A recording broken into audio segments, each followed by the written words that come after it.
tes cek cek.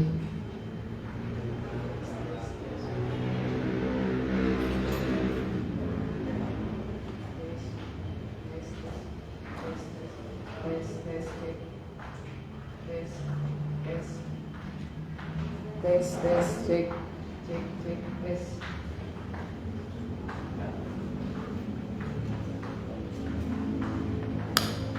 Cek cek tes. Cek cek tes. Cek cek cek cek cek. Cek cek cek cek cek cek tes. Cek cek. Tes 1, cek 1 2 3 tes. Tes 1 2 3 tes. Cek cek 1 2 3 tes tes. Tes. Cek cek. Cek. Cek cek tes. Cek cek.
Tes 1 2 1 2.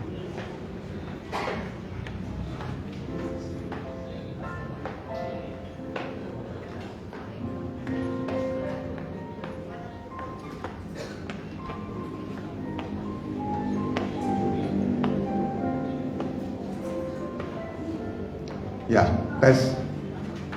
Shalom. Ya, oleh kemurahan Tuhan kita bisa hadir beribadah. Ibadah pertama hari ini Minggu 7 Mei 2023. Bagi yang mengikuti secara online baik langsung dan tunda, kami ucapkan selamat berbakti. Dan bagi yang baru pertama kali hadir, kami ucapkan selamat datang. Selamat kita menikmati sukacita surgawi. Kita bagi berdiri. Kini saatnya.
Inilah kami jemaat-Mu, biji mata-Mu yang Kau kasihi, yang Kau peroleh dengan darah anak-Mu sendiri, darah yang tidak bercacat celah.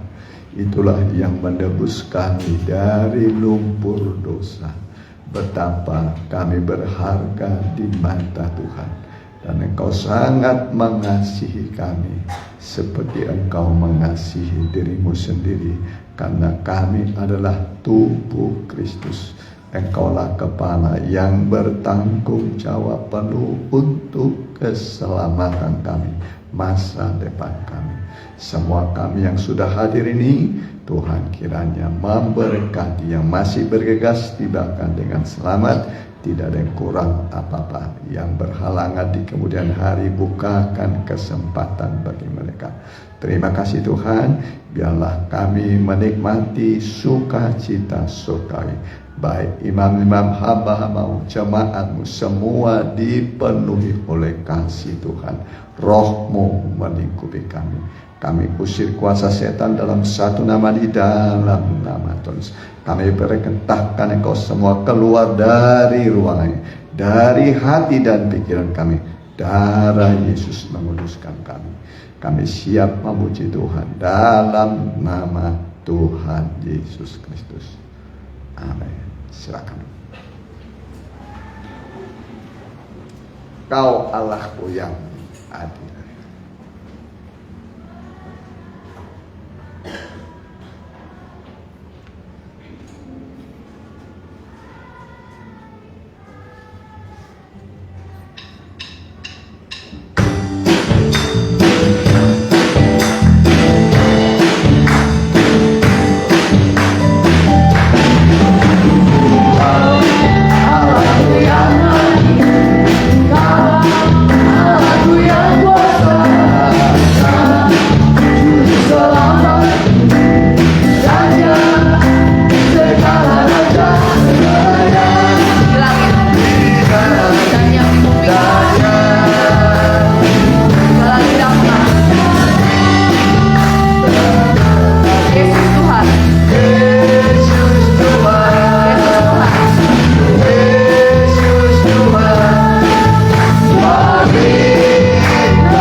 Dia tak pernah gagal.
berdiri sebentar kita mendengarkan firman Tuhan. Kita angkat puji-pujian, kita berdiri. Janji Tuhan pasti digenapi.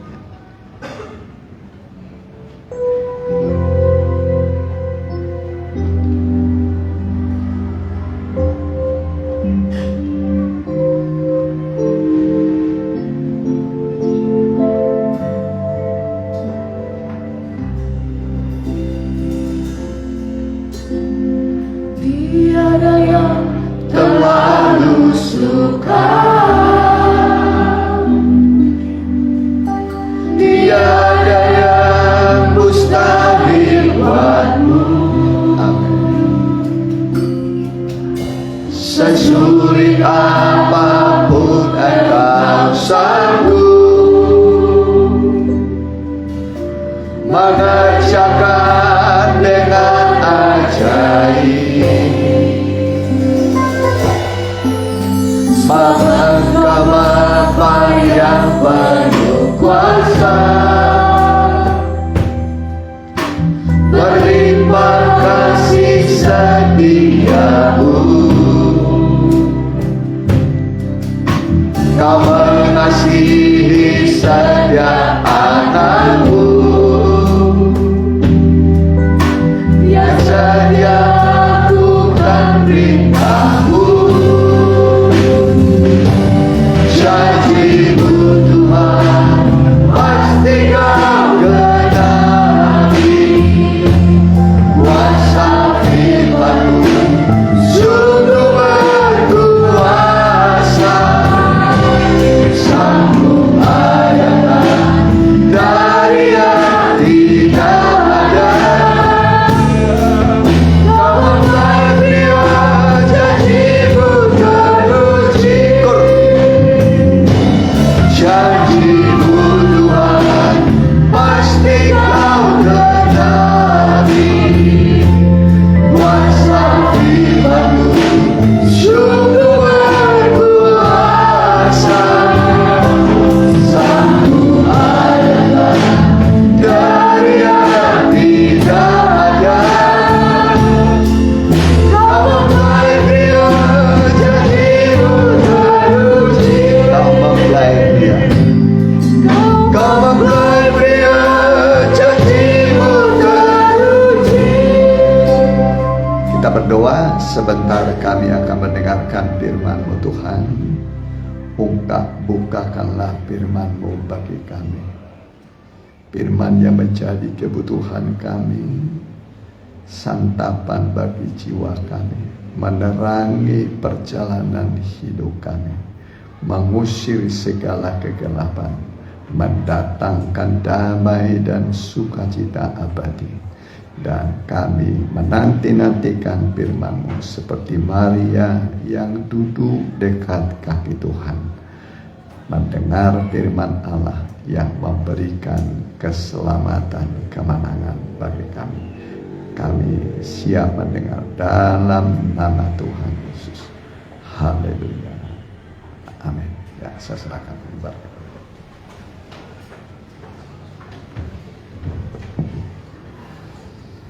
Salam bahagia dan salam sejahtera bagi kita semua, Bapak Ibu Saudara sekalian yang dikasihi oleh Tuhan. Kita akan mendengarkan firman Tuhan. Kita buka Alkitab kita dalam Mazmur 15 ayat yang 1 sampai yang kelima. Mazmur 15 ayat yang 1 sampai yang kelima. Demikian firman Tuhan. Siapa yang boleh datang kepada Tuhan?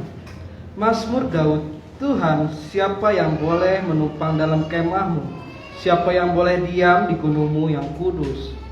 Yaitu dia yang berlaku tidak bercela, yang melakukan apa yang adil, dan yang mengatakan kebenaran dengan segenap hatinya, yang tidak menyebarkan fitnah dengan lidahnya, yang tidak berbuat jahat terhadap temannya, dan yang tidak menimpakan celah kepada tetangganya, yang memandang hina orang yang tersingkir, tetapi memuliakan orang yang takut akan Tuhan, yang berpegang pada sumpah walaupun rugi, yang tidak meminjamkan uangnya dengan makan riba, dan tidak menerima suap melawan orang yang tak bersalah.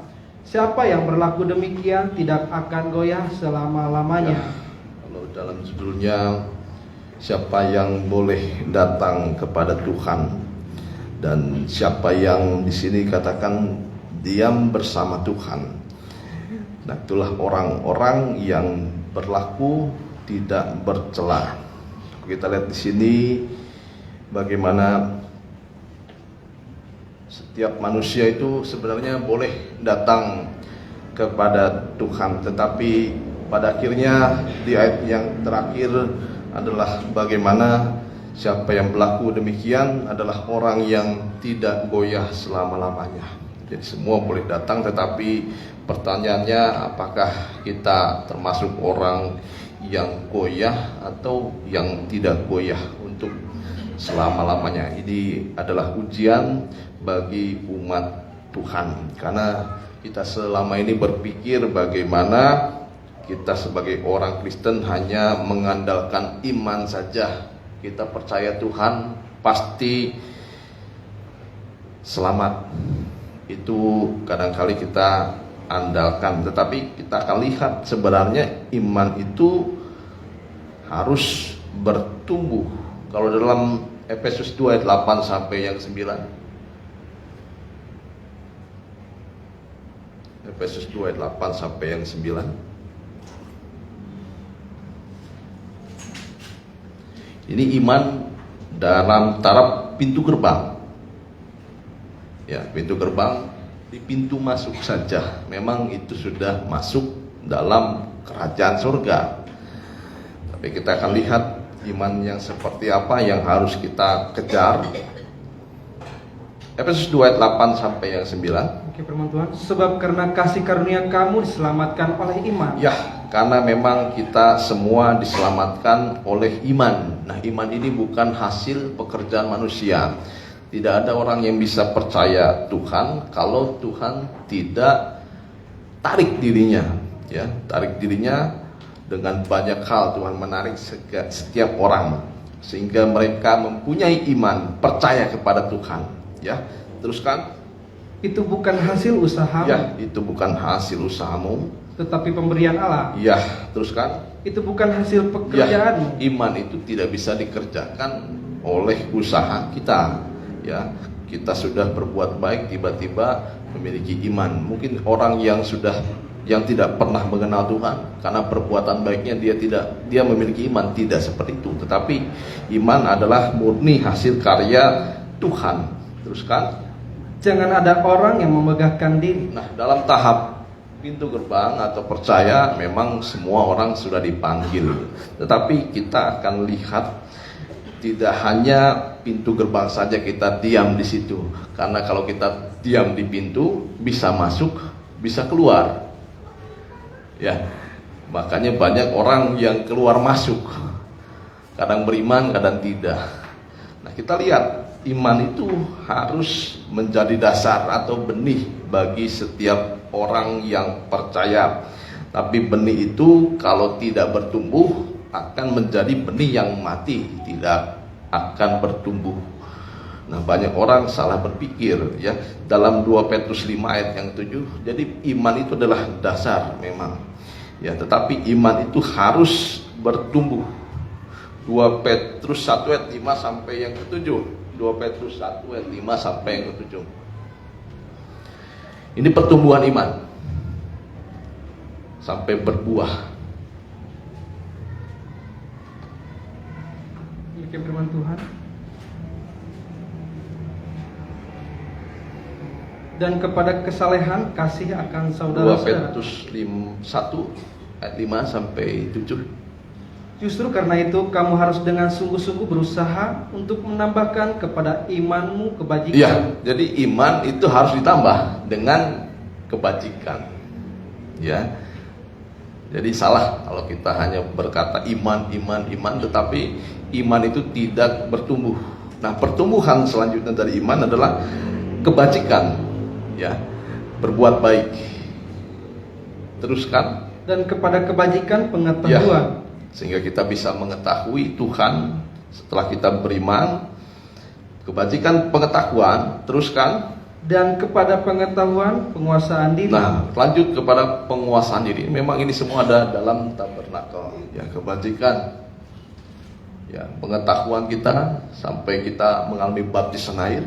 Nah, disinilah kita dikuasai diri lewat baptisan Roh Kudus. Teruskan.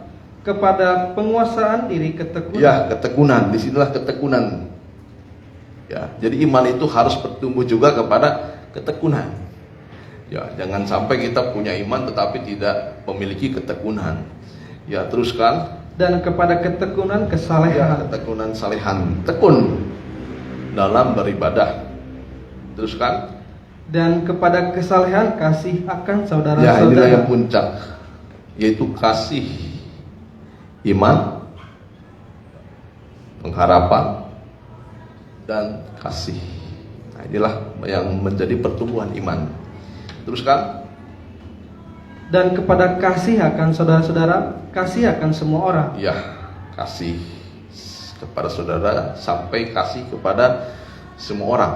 Nah, kita akan kembali ke dalam Mazmur yang ke-15 tadi. Nah, kita akan lihat ini adalah praktek atau bukti orang yang mengasihi sesamanya manusia. Dan ini adalah orang yang akan diam bersama dengan Tuhan. Orang yang memiliki iman yang terus bertambah-tambah sampai nanti memuncak kepada kasih. Inilah bukti orang sudah berubah, sudah memiliki iman yang semakin bertambah-tambah. Bukan hanya saya percaya Tuhan, ya semua orang percaya Tuhan. Bahkan maaf saja, iblis pun percaya. Bahkan mereka itu lebih takut dibandingkan kadang-kadang manusia. Saya pernah melihat ya, kalau iblis itu sudah pernah masuk surga, ya, dia akhirnya sombong. Tetapi manusia ini belum pernah masuk surga, tetapi sombongnya bisa melebihi iblis. Ya, jadi kita harus perhatikan, iman kita harus bertambah-tambah.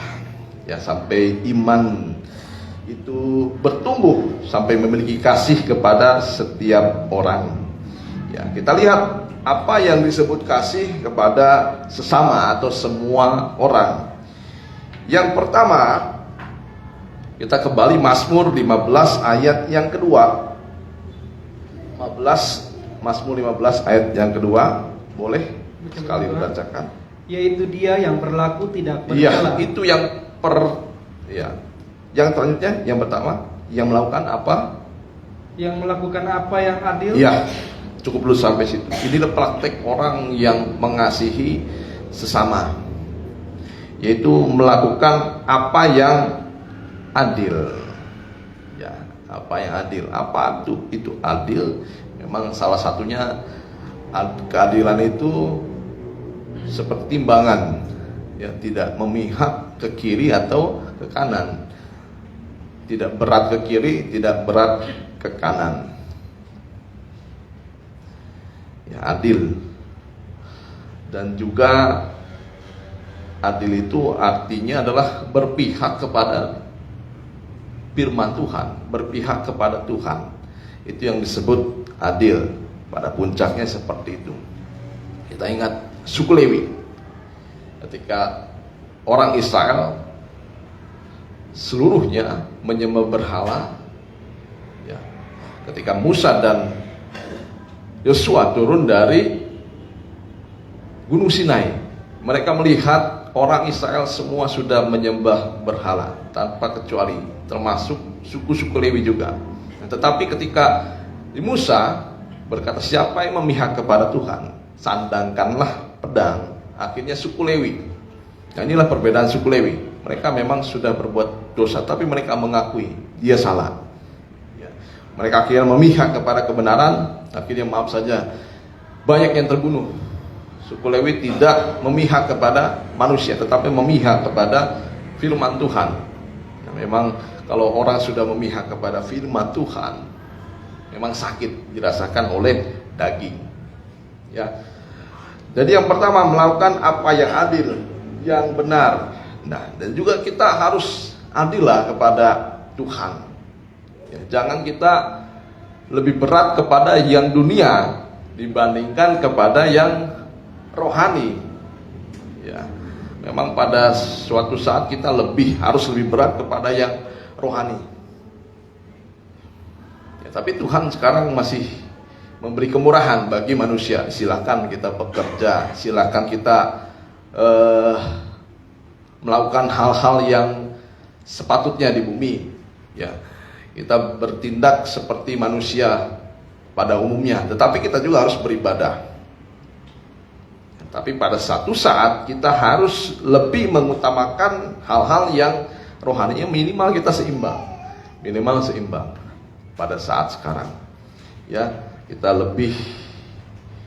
kadang-kadang lebih mengejar yang duniawi daripada yang rohani.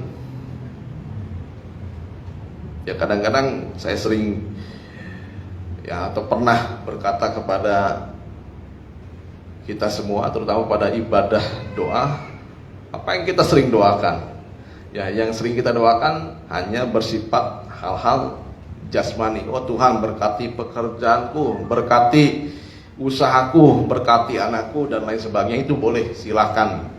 Itu sangat dianjurkan. Tetapi kadang-kali kita lupa hal yang rohani tidak didoakan. Ya, apa contohnya hal yang rohani harus kita doakan? Contohnya, Tuhan tambahkanlah kesetiaanku, Tuhan tambahkan imanku, Tuhan tambahkan kekuatanku. Itu hal-hal yang bersifat rohani. Tuhan tambahkan ketekunanku, kesucianku, dan semuanya itu yang bersifat rohani. Kita harus berdoa juga sampai memuncak juga apa yang kita doakan untuk hal-hal yang rohani. Ya, jangan yang hanya jasmani saja. Itu yang pertama, bersikap adil. Yang kedua, boleh dilanjutkan. Dan yang mengatakan kebenaran dengan segenap hatinya. Ya, berkata benar. Nah, inilah contoh kehidupan yang mengasihi sesama. Ya, coba kalau kita sebagai suami istri berkata bohong kepada istrinya, misalnya suami, ya, istri berkata bohong kepada suaminya, nah, itu tanda orang tidak mengasihi. Berarti ada yang ditutup-tutupi. Nah, jadi banyak hal-hal yang kita keliru. Kadang-kadang berbuat baik silakan. Tetapi perbuatan baik yang pertama kepada manusia, berbuat adil. Ya, kalau mengenai warisan adil. Ya, mengenai apapun adil. Mengenai ya kita sebagai mungkin punya toko dan lain sebagainya, berbuat adil. Nah, yang kedua kepada sesama, bagaimana berbuat baik, yaitu berkata benar, itu berbuat baik. Ya, berbuat baik bukan hanya memberi saja, tapi berkata benar adalah berbuat baik. Bagaimana sekarang di Indonesia bisa rusak? Ya, karena pemberitaan hoax. Ya, sekarang itu baru saja ada gambar, orang sudah percaya. Siapa yang membuatnya dan siapa yang percaya itu nanti terkena hukuman. Ya, jadi segala sesuatu itu harus kita nilai dari pandangan rohani. Ya, apalagi sekarang politik, begitu mengerikannya politik zaman sekarang. Ya, bagaimana orang dituduh ini itu, sampai orang bisa percaya dan sampai mengancam seseorang. Ya, karena hoax, pemberitaan jahat, pemberitaan yang sesat, yang bohong semacam itu. Nah, itu tanda orang tidak mengasihi sama. Jadi tanda orang yang mengasihi, pertama, yang kedua, tanda orang yang mengasihi sama, yang pertama tadi adalah berlaku adil. Yang kedua, berkata benar. Ya, sekalipun kadang-kadang kebenaran itu lebih menyakitkan. Ya, yang ketiga, ini contoh kehidupan yang berbuat baik, mengasihi sesama. Yang selanjutnya, ayat yang ketiga, yang tidak menyebarkan fitnah dengan lidahnya. Yang tidak menyebarkan fitnah dengan lidahnya.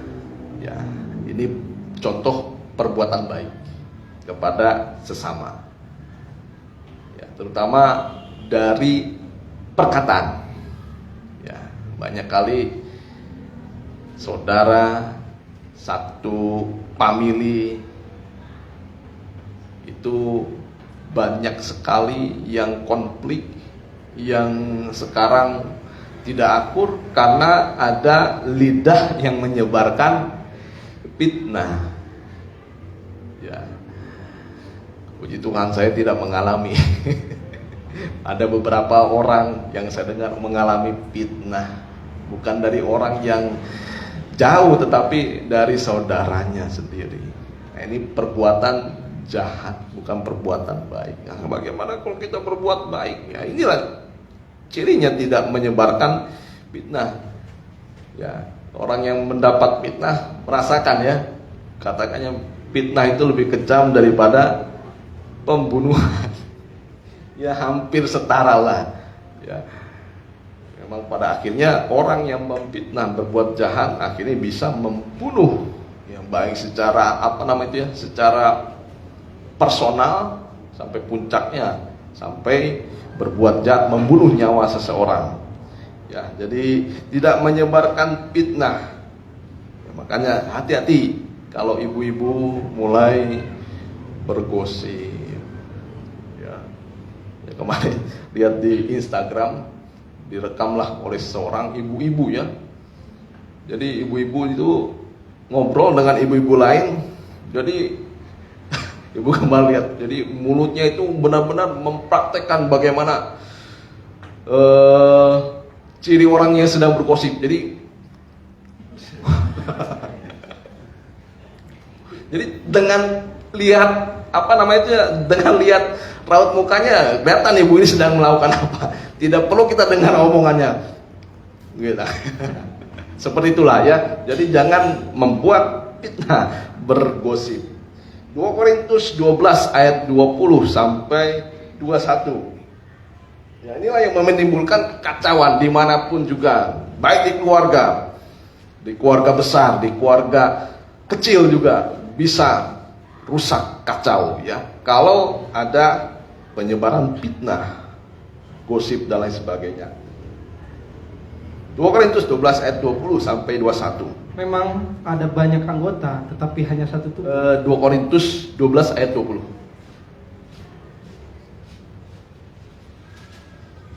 2 Korintus 12 ayat 20 sampai 21. Ya. Sebab aku khawatir. Ya, sebab aku khawatir Bahwa apabila aku datang, aku mendapati kamu tidak seperti yang kuinginkan, dan kamu mendapati aku tidak seperti yang kamu inginkan. Ya, ini suratan Paulus kepada jemaat Korintus. Jadi Korintus ini ditunjukkan dari suratannya yang pertama sampai yang terakhir. Memang jemaat Korintus ini jemaat yang banyak orang-orang yang penuh dengan kedagingan.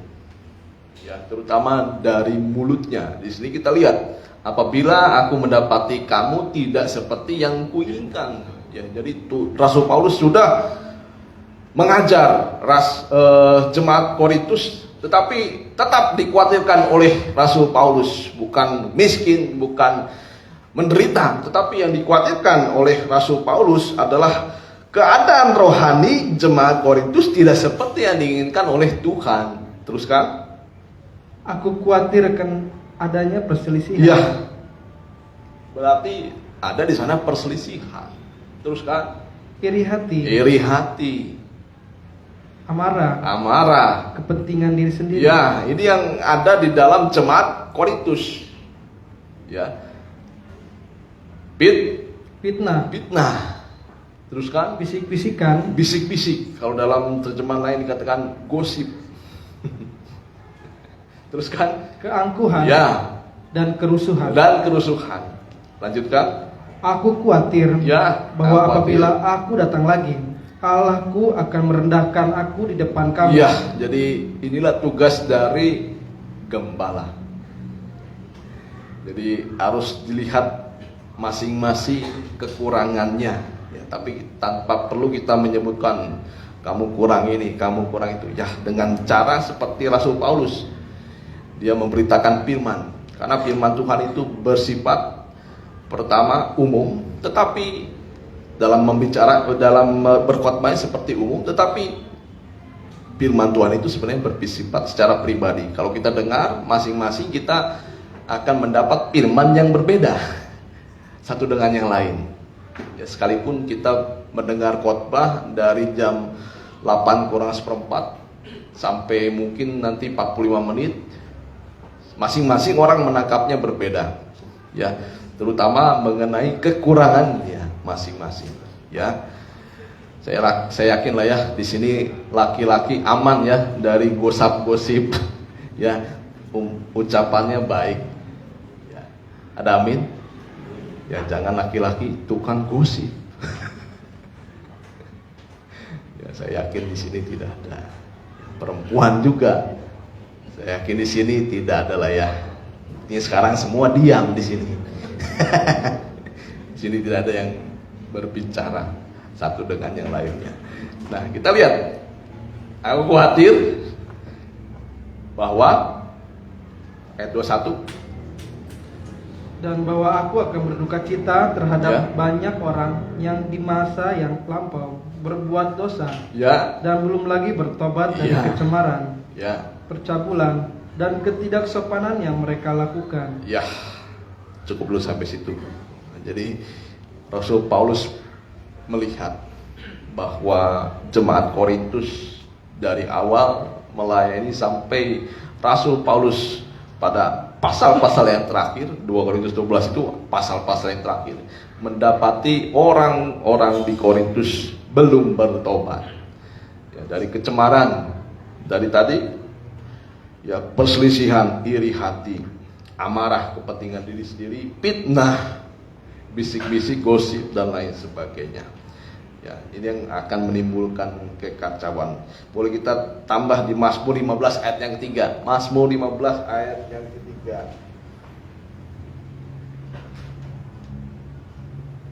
Demikian firman Tuhan, yang tidak menyebarkan fitnah dengan lidahnya, yang tidak berbuat jahat terhadap temannya, dan yang tidak menimpakan cela kepada tetangganya. Iya, kalau dalam terjemahan firman Allah yang hidup dikatakan, siapa saja yang tidak suka memfitnah orang, tidak mendengarkan ocehan orang, tidak pernah mencelakakan sesamanya. Ya, jadi tidak menyebarkan fitnah dan tidak mendengarkan ocehan orang. Ya, inilah yang tidak akan pernah mencelakakan sesamanya. Jadi ketika kita dengar kalau yang busuk, yang gosip dan lain sebagainya, kita harus stop. Ya, stop. Jangan sampai kita nanti menyebarkan apa yang sudah kita dengar. Ya. Nah, jadi yang ketiga, contoh kita berbuat kasih kepada sesama, tidak merugikan sesama dengan mulut kita. Yang keempat, kembali ke Mazmur. Ya, Mazmur 15 tadi. Mazmur 15 tadi, ayat yang ke-3. Ayat 3, setelah menyebarkan fitnah dengan lidahnya. Yang tidak menyebarkan fitnah dengan lidahnya. Ya, itu yang ketiga. Yang tidak berbuat jahat terhadap temannya, dan yang tidak menimpakan cela kepada tetangganya. Ya, tidak berbuat jahat. Tadi lewat perkataan orang bisa berbuat jahat. Sekarang lewat perbuatan. Ya, lewat perbuatan. Nah, kalau ini perbuatan yang merugikan sesama, ya kita tidak usah bahas lagi. Banyak hal-hal yang bisa merugikan sama. Ya, tapi biasanya dari ucapan, dari hati itu kalau misalnya kita sudah bersih, perbuatan pun biasanya kita bisa bersih. Ya, yang keempat, berbuat jahat, melakukan kejahatan dengan perbuatannya. Nah, ini tidak boleh. Ini contoh kita berbuat baik, tidak merugikan sesama. Yang kelima, ayat yang keempat, yang memandang hina orang yang tersingkir, tetapi memuliakan orang yang takut akan Tuhan. Ya, yang memandang hina orang yang tersingkir. Artinya di sini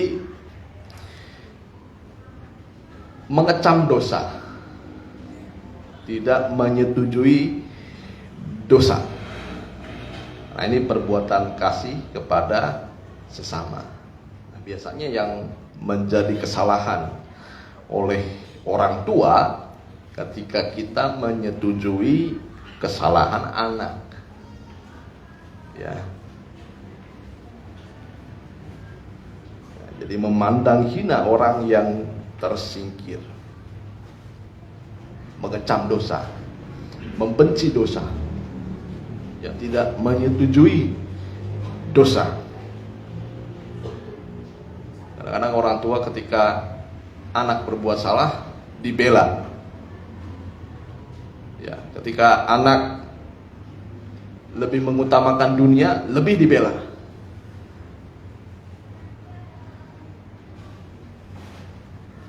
Kadang-kadang dosa tidak beribadah ini tidak begitu peka orang tua. Ya, istri kepada suami, suami kepada istri. Biasanya dosa-dosa yang besar, wah kamu jangan berbuat jahat seperti itu dan lain sebagainya. Tapi ketika melalaikan ibadah, nah, kadang-kadang kita ya sudahlah, mumpung sekarang hari libur, silakan tidur sepuasnya. Mungkin sekarang hari ketika hari Rabu, hari libur, silakan berlibur sepuasnya. Nah, kadang-kadang kita melepaskan seseorang ketika sedang berbuat dosa. Dosa yang tidak disadari adalah dosa tidak beribadah. Ya, kita harus benci. Kita harus tidak suka kalau kita tidak beribadah. Ya, harus tanamkan dalam diri kita. Ya, terutama juga kepada kaum muda, ya, ibu-ibu, bapak-bapak. Saya sering sekali mendengar ketika Bapak Wijaya sering, atau guru saya sering berkata, kalau ibu-ibu, bapak-bapak mau lihat anaknya ini punya masa depan yang baik, jangan biarkan anak itu ketika malam minggu. Jangan biarkan anak itu ketika ada jam-jam ibadah tidak ibadah. Nah, ini kita sama dengan menyetujui dosa mereka. Ya, antarkan anak-anak beribadah supaya jangan kita cari mereka di mana. Ya, jangan sampai cari nanti di kantor polisi. Ya, jangan sampai nanti ditelepon, Pak, anaknya ada di kami. Ya, sudah bawa celurit, pedang, apa sampai sekarang kita lihat di Instagram anak-anak muda bergaul yang tidak baik. Ya, akhirnya diteleponlah orang tuanya, anak sudah membawa senjata tajam. Membawa senjata tajam juga perbuatan hukum itu. Akhirnya nanti kena hukum walaupun mungkin belum dipenjara, ya. Tapi sudah mempermalukan orang tua. Itu baru senjata tajam.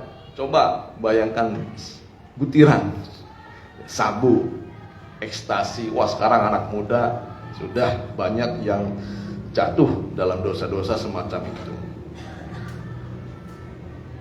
Nah, jadi jangan menyetujui dosa.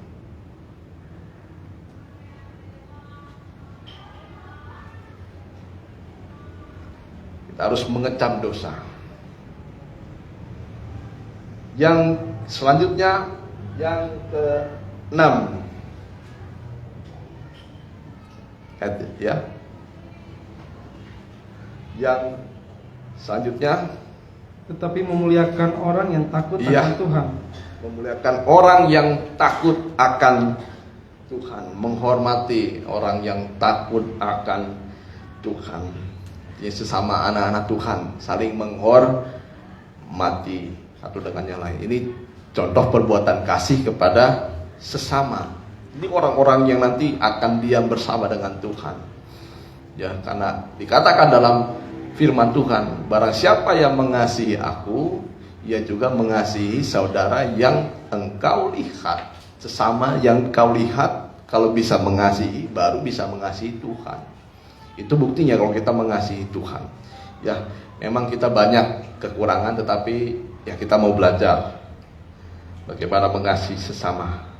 Kita saling menghormati kepada sesama orang yang takut akan Tuhan. Itu yang keenam. Ya, menghormati sama juga dengan menghargai. Ya, memberikan penghormatan setinggi-tingginya kepada teman satu tubuh Kristus, terutama yang kita hormati ya suami kita, istri kita. Yang selanjutnya, yang berpegang pada sumpah Ya. walaupun rugi. ya, yang selanjutnya yang keberapa nih? Yang ketujuh. Yang ketujuh, orang yang berbuat baik kepada sesamanya adalah orang yang selalu menepati janji. Ya, sekalipun membuatnya rugi. Ya. Di mana kita berjanji biasanya sebagai pasangan suami istri. Ya, di situ ada perjanjiannya. Ya, kalau kita ingat kembali perjanjiannya, ya, kita akan sadar. Makanya jangan dilupakan. Saya berjanji sehidup semati. Biasanya seperti itu. Walaupun dalam suka dan duka, sampai kematian yang memisahkan kita. Belum mati saja sudah sudah pisah.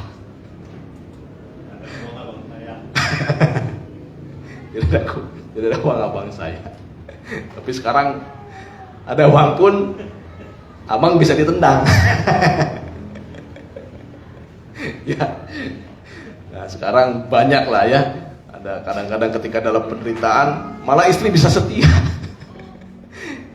Jangan seperti istrinya Ayub.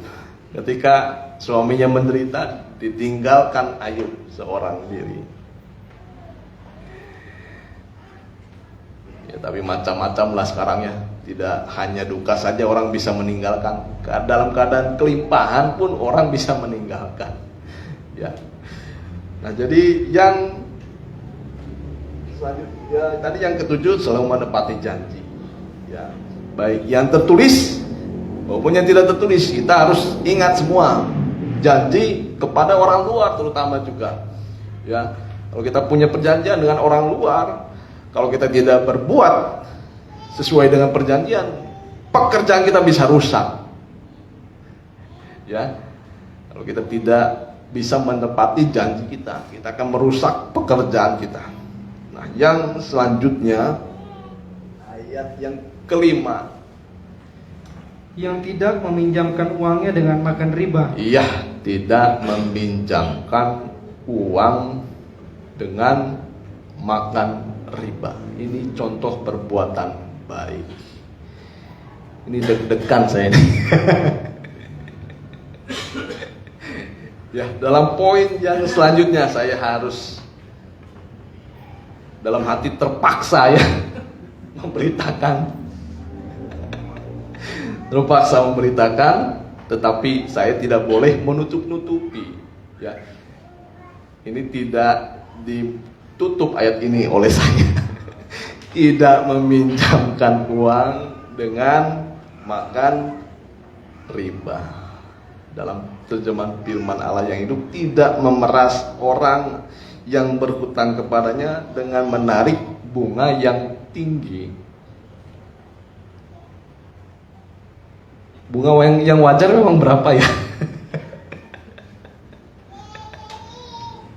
Ya, mudah-mudahan kita diberi hikmat. Ya, kalau kita meminjamkan dengan uang, meminjamkan uangnya dengan makan riba, nah kita harus perhatikan, ya, harus perhatikan. Di sini memang tidak boleh, tidak boleh. Ada amin.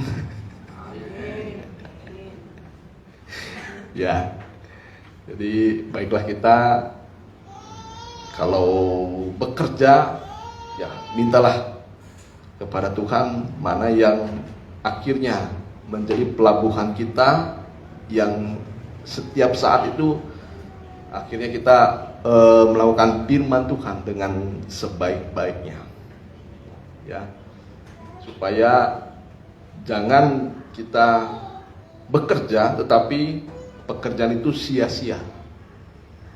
Ya, sia-sia. Yang selanjutnya ke berapa nih?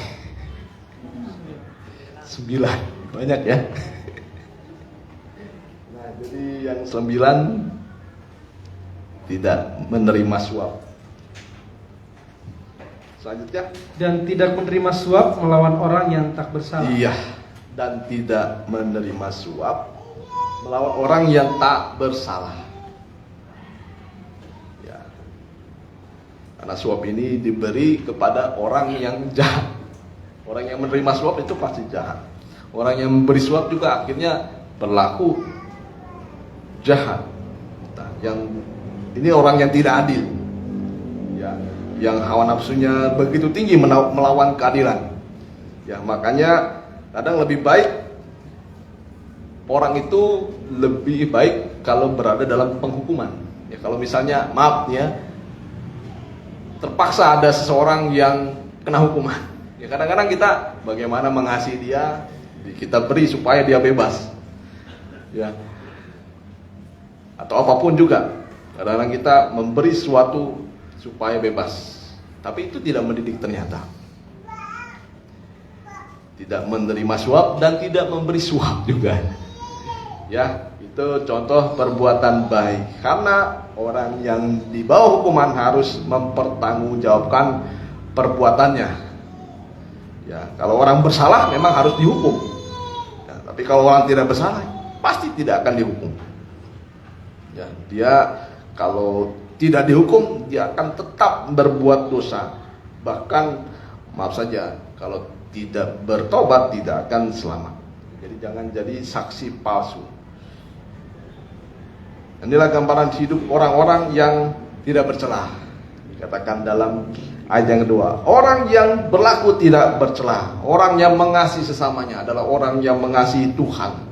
Inilah contoh orang yang sudah memiliki iman yang bertumbuh-tumbuh dari iman kebajikan sampai akhirnya iman kasih kepada semua orang. Ya, kita lihat, kita kembali di ayat yang pertama. Nah, di sinilah Tuhan bersemayam. Di mana Tuhan tinggal? Di ayat yang pertama. Mazmur Daud. Ya. Tuhan, siapa yang boleh menumpang dalam kemahmu? Ya. Siapa yang boleh diam di gunungmu yang kudus? Ya. Yaitu dia yang berlaku tidak bercela. Ya, cukup dulu sampai di situ. Di mana Tuhan diam dan bersemayam? Yang pertama adalah di gunung yang kudus.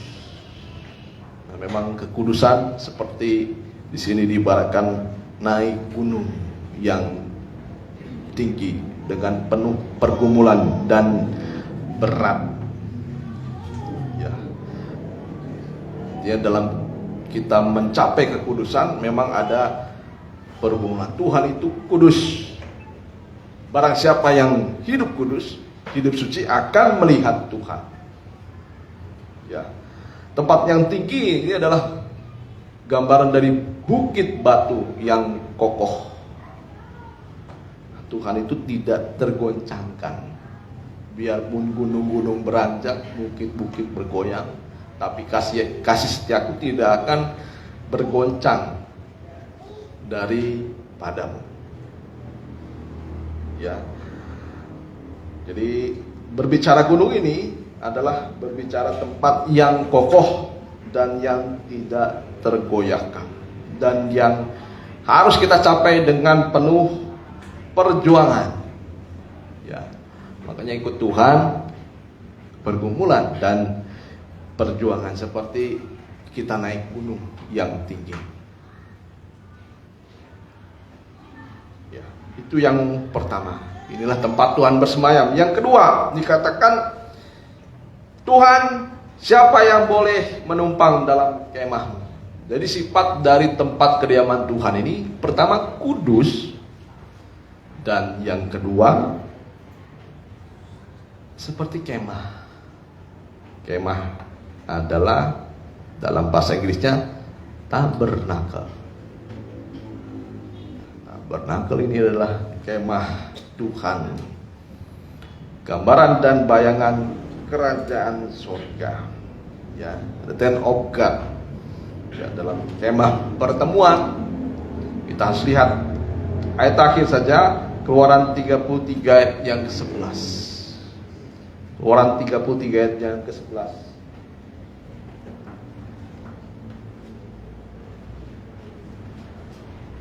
Demikian firman Tuhan. Inilah tempat pertemuan. Ya, kalau ada pertemuan berarti ada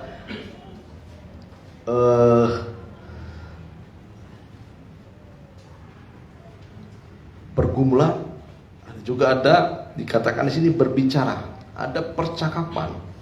Ya, ada di mana Tuhan menyampaikan isi hatinya kepada umat Tuhan. Inilah yang dimaksud dengan kemah yang kita akan bahas pada hari ini. Banyak arti-artinya, tetapi kita akan lihat saja dalam bagian ini. Apa yang disebut kemah? Keluaran 33 ayat 11. Demikian firman Tuhan. Dan Tuhan berbicara kepada Musa dengan berhadapan muka seperti seorang berbicara kepada temannya. Ya, inilah tempat orang bertemu dengan Tuhan dalam kemah. Teruskan. Kemudian kembalilah ia ke perkemahan. Tetapi abdinya Yosua bin Nun, seorang yang masih muda, Ya, seorang yang masih muda, tidaklah meninggalkan kemah itu. iya. Jadi di sini kita lihat orang yang bersama dengan Tuhan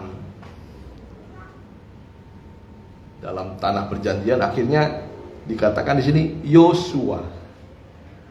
Mengapa dia tidak ditinggalkan oleh Tuhan? Mengapa dia selalu bisa hidup setia dengan Tuhan? Karena dia tidak meninggalkan kemah.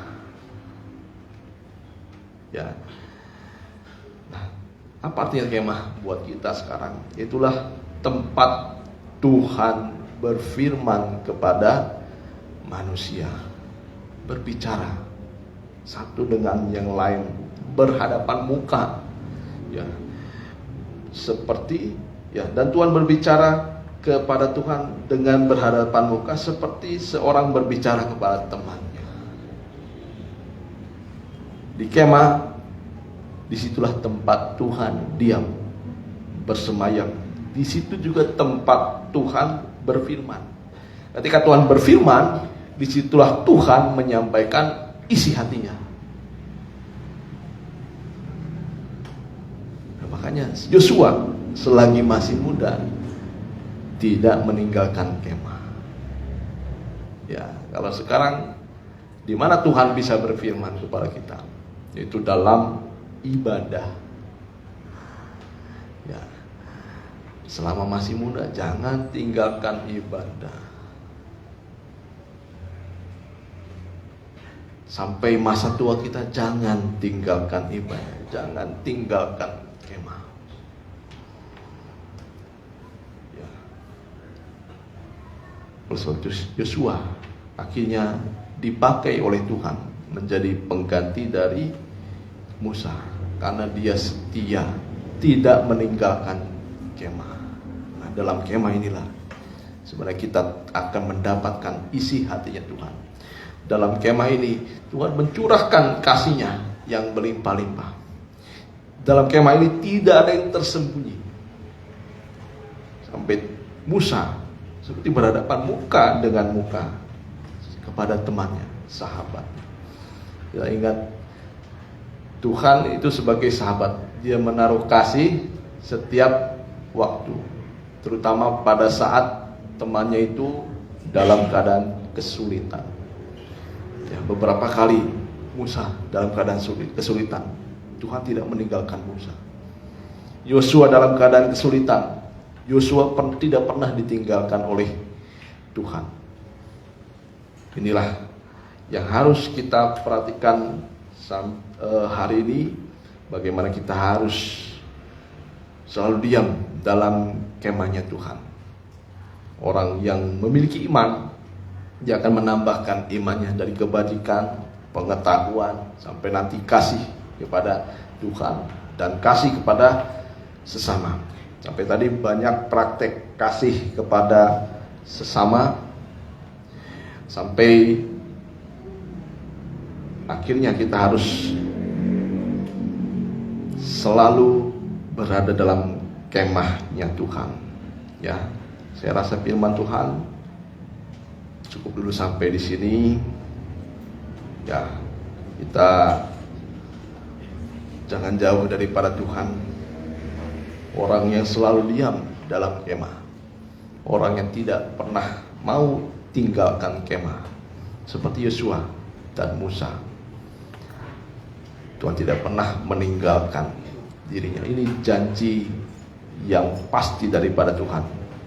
Ya, Tuhan tidak pernah meninggalkan kita. Ya, kita nyanyikan saja.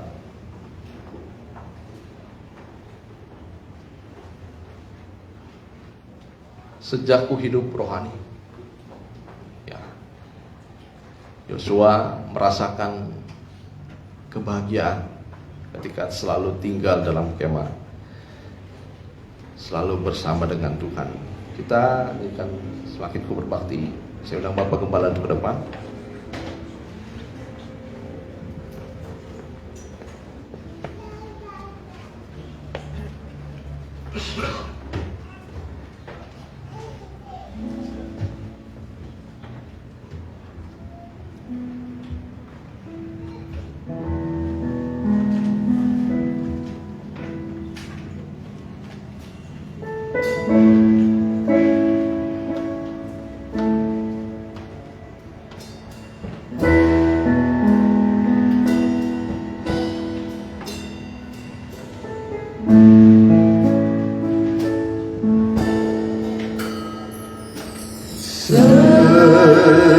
Sejak ku hidup rohani, tunduk pada Tuhan, dengan segenap penyerahan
lembut.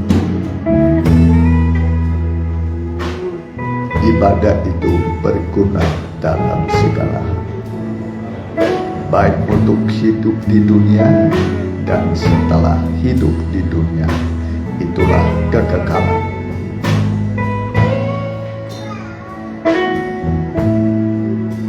Allah kita besar, kasih-Nya juga besar, lebih besar dari segala persoalan kita, lebih besar dari pergumulan kita, lebih besar dari pelanggaran kita. Asal kita mau kembali kepada Tuhan, kembalilah, bertobatlah kepada Tuhan. Seruan Alkitab adalah berbalik dan bertobat. Kalau kita kembali, itulah jalan terpendek untuk kita dipulihkan oleh Tuhan. Segala masalah persoalan tidak ada yang sukar bagi Tuhan, tidak ada yang sukar bagi orang percaya. Semua bisa jadi. Cukup iman yang kecil, iman sebesar biji sesawi, bisa menyelesaikan pergumulan-pergumulan yang berat. Haleluya. Mari, yang mau didoakan, angkatlah tangan kanan, tangan kirimu taruh pada dadamu. Baik yang mengikuti secara online, baik langsung dan tunda. Tuhan Yesus mengasihi saudara. Tuhan Yesus mengasihi engkau. Kasih-Nya cukup mengampuni, membuka jalan bagi, memberi engkau kemenangan, memberi engkau kesabaran, bahkan memberi engkau apa yang tidak terpikirkan, jauh lebih dari yang kau pikirkan. Allah sanggup melakukannya. Hamba berdoa buat semua anak-anakmu, dimanapun mereka mengikuti ibadah ini, baik yang hadir sekarang, mohon belas kasih kemurahan Tuhan. Allah kami mengasihi kami, Allah kami sungguh-sungguh mengasihi kami, dan Engkau sanggup menolong kami, memulihkan kami. Hamba berdoa di dalam nama Tuhan Yesus. Jamalah setiap anak-anakmu, ulurkanlah tanganmu yang besar, tangan yang penuh belas kasihan, tangan yang penuh mujizat. Hamba berdoa di dalam nama Tuhan Yesus. Tuhan campur tangan padamu, Tuhan menolong engkau. Kalau terjadi kekusutan hidup, susah untuk diuraikan, dibuka jalannya, hari ini Tuhan menguraikan kekusutanmu, membukakan segala kesulitanmu. Hamba berdoa di dalam nama Tuhan Yesus. Allah kami mendengar, menjawab setiap pergumulan kami, dan Tuhan membuat selalu indah pada waktunya. Dalam nama Tuhan Yesus. Haleluya. Amin. Mari kita akan pujian, kita jalankan persembahan 2 kali. Ya, kita nyanyikan nyanyian menabur dan menabur.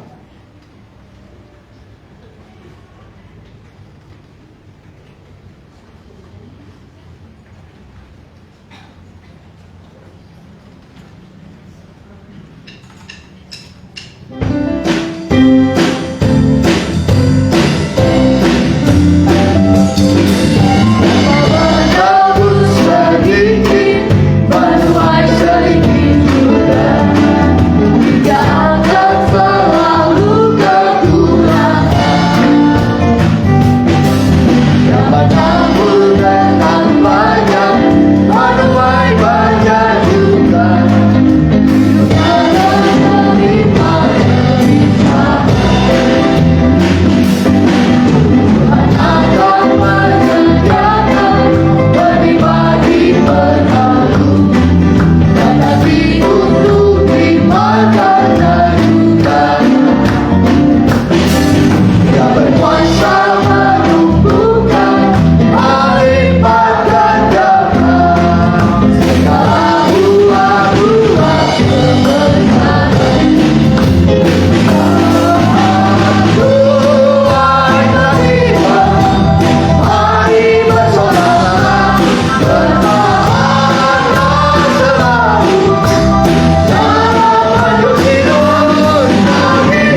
ruangan.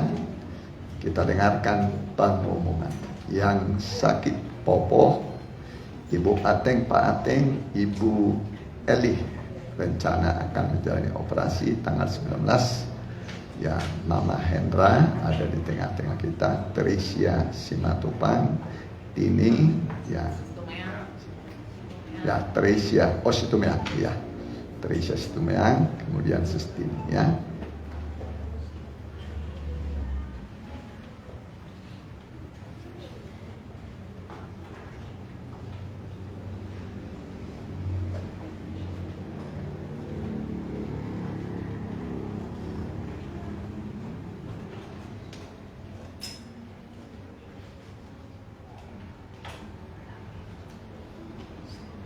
Ya.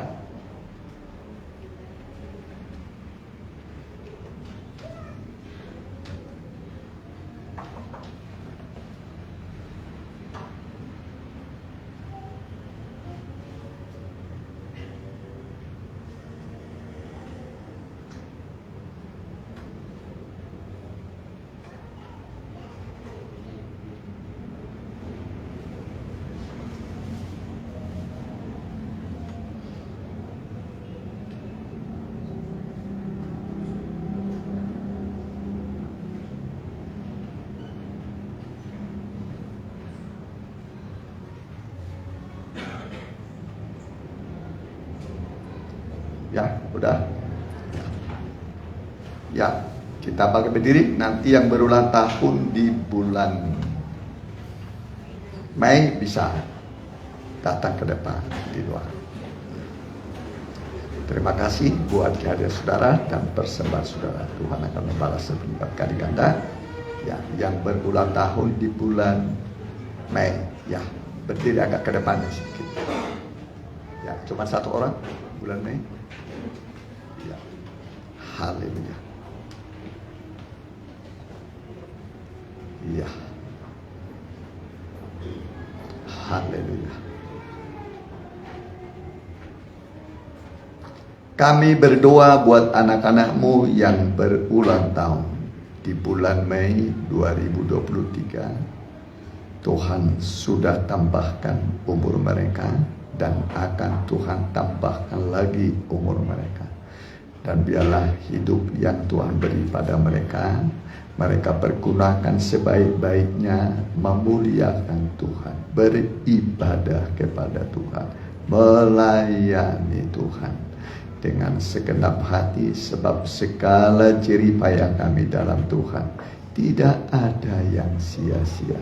Semua akan Tuhan balas dengan sempurna selagi kami di dunia ini. Dan juga kelak di sorga kami akan mendapatkan mahkota yang tidak layu, mahkota kebenaran, mahkota kehidupan, mahkota yang abadi.